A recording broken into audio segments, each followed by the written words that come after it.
نحمدہ ونصلی ونسلم علی رسولہ الکریم بسم اللہ الرحمن الرحیم۔ سامعین گرامی، السلام علیکم ورحمۃ اللہ وبرکاتہ۔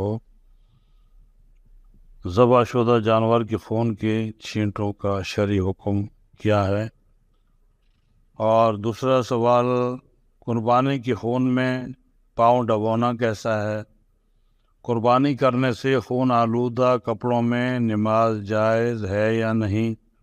قربانی کے جانور کی چربی سے صابن بنانا جائز ہے یا نہیں؟ یہ چند سوال پوچھے گئے ہیں۔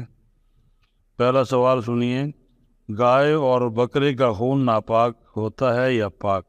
دراصل میں گوشت لینے جاتا ہوں تو کسائی کی دکان پر خون کے چھوٹے چھوٹے دھبے لگ جاتے ہیں، تو یہ کپڑے پاک ہیں یا ناپاک ہیں؟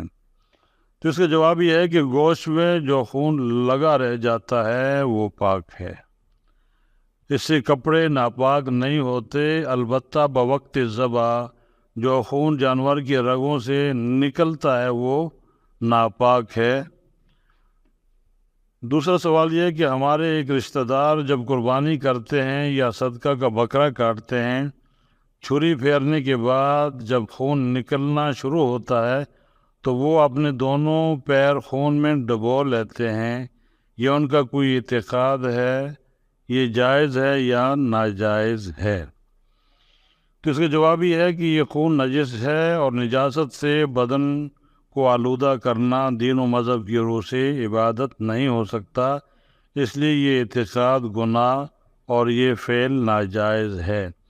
اسی طریقے سے کچھ لوگ درختوں کو قربانی کا خون ڈالتے ہیں، یہ بھی ایک بیہودہ عمل ہے، اس کی شرعی حیثیت کوئی نہیں۔ کچھ لوگ جو ہے اولاد نہیں ہوتی جس عورت کی، اس کو خون پلا دیتے ہیں قربانی کے جانور کا، یہ حرام ہے، ناجائز ہے۔